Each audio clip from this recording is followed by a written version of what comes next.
On that note, I want to bring in Mark Warner, the senator from Virginia, the ranking member of the Senate Intelligence Committee, who joins us on this Sunday morning. And, sir, I have to start there. We heard the president warn that this could be something that might happen as a result of these strikes.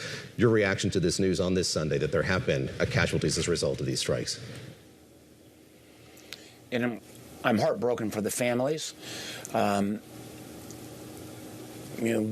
I know our military will always perform exquisitely. The president warned there would be these potential for casualties. And but it begs the bigger question. Why did the president choose to start this war? And what are its goals? I mean, a week ago, we heard the administration talk about stopping Iran's nuclear program, which, by the way, the president claimed had been obliterated 7 months ago. Then we heard the president's people talk about Iran's ballistic missile capability, ability to shoot missiles at our bases or into Israel. And now it's evolved into regime change. So what I know as a member of the Gang of Eight on the Intelligence Committee, that there was no imminent threat to America. So what are his goals? He owes it to not only the families of those 3 deceased service members. There will unfortunately probably be more. He needs to make the case when you start a war of choice, why it was so critical, and is the goal Iran's nuclear capability? Is it the ballistic missiles, regime change? And let me acknowledge the fact that the Iranian leadership, the supreme leader's taken out. I mean, that is good news. I mean, this regime is awful. But I can tell you from the intelligence standpoint, we don't have great visibility about who or what comes next. So there is a very high probability that you could have even more violent Iranian leadership come in and replace the current leaders. You could have somebody that's even more brutal to the Iranian people. And now that the president has called on the Iranian people to rise up, and if they do rise up and they're suddenly butchered by the Iranian regime, do we owe an obligation to go in on the ground and protect the Iranian people? This is why our system says before a president chooses to go to war, you got to get a declaration, you got to make the case to the American people, you've got to ask Congress. None of that took place as he chose to start this war Friday night. So, Senator Warner, to that point, I mean, we did hear the president use war in his speech, which is a power of Congress, not of the presidency. In your opinion, was this an illegal act? I will allow others to debate legality. What I do know is that the Constitution is clear that when you go to war, the president has to come before Congress. We're not in a country where there is a single monarchical leader. We are a democracy with co-equal branches of government, and the people's representatives, which are the House and the Senate, need to weigh in, particularly as we now have crossed the line into American casualties.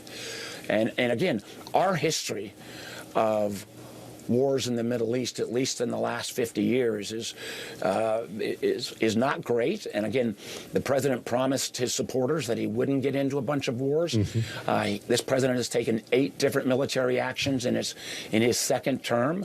And ironically as well, just a quick point out that when the Iranian people rose up in early January, and there were literally hundreds of thousands on the street, the president said at that point he might want to back those people, but he was unable to because the military assets that should have been in the region were part of the aircraft carrier in particular was off the coast of Venezuela on another one of his military forays, and the European allies that would normally be with us helping put pressure on the Iranian regime were appropriately focused on the president's, I think, crazy folly about trying to take over Greenland.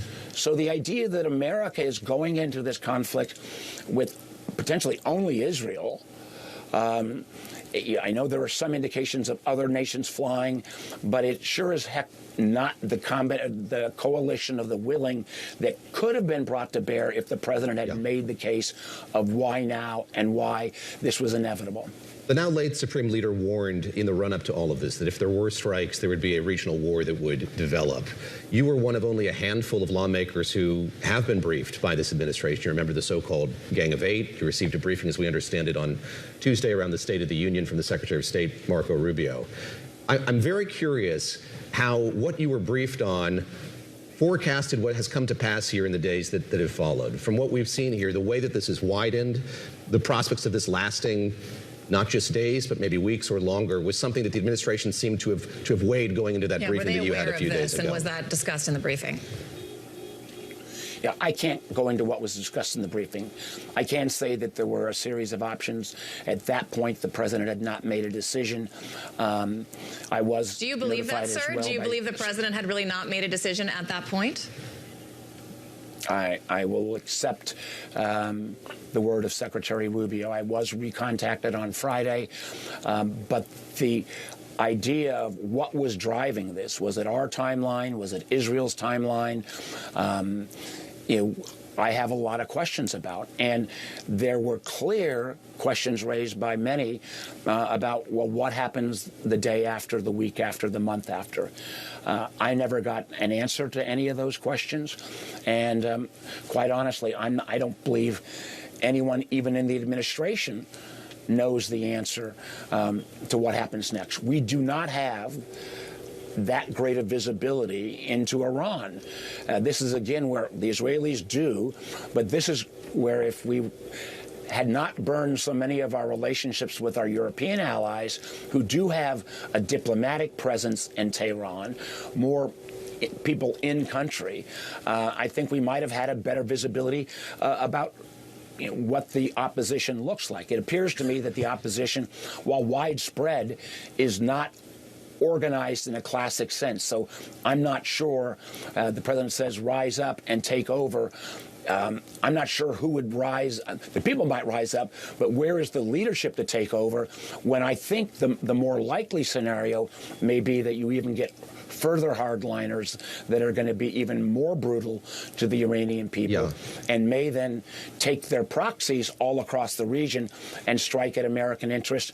And just to go a little bit even further, we have Kash Patel at the FBI distracted, flying around the country. We have the Director of National Intelligence, Tulsi Gabbard, obsessed about relitigating the 2020 elections. What are we doing to make sure that Iranian proxies potentially in our country, or people inspired by Iran or this war, aren't going to take actions in the homeland? I hope that was factored in as well.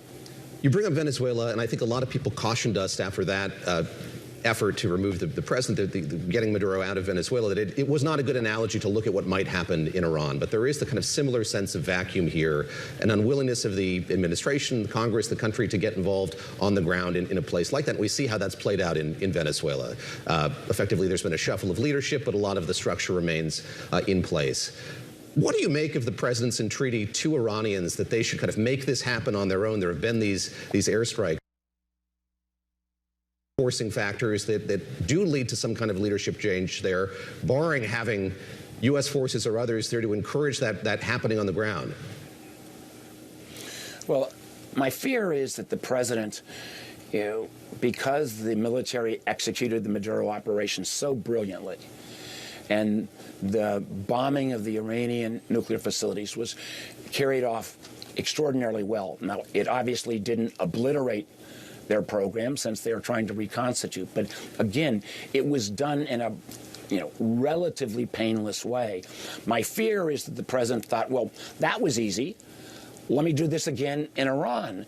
I think most of the intelligence would overwhelmingly say that will not be as easy in Iran. There's not an organized opposition the way there was in Venezuela. The single strike was against a single facility back in June when our bombers took off. But the idea of calling on the Iranian people to rise up, if they rise up and they are brutally murdered by the Iranian Revolutionary Guard forces, what obligation does America hold to those Iranians who are responding to the president's call? I don't know the answer to that. And I think, again, it's incumbent upon the president to tell the American people.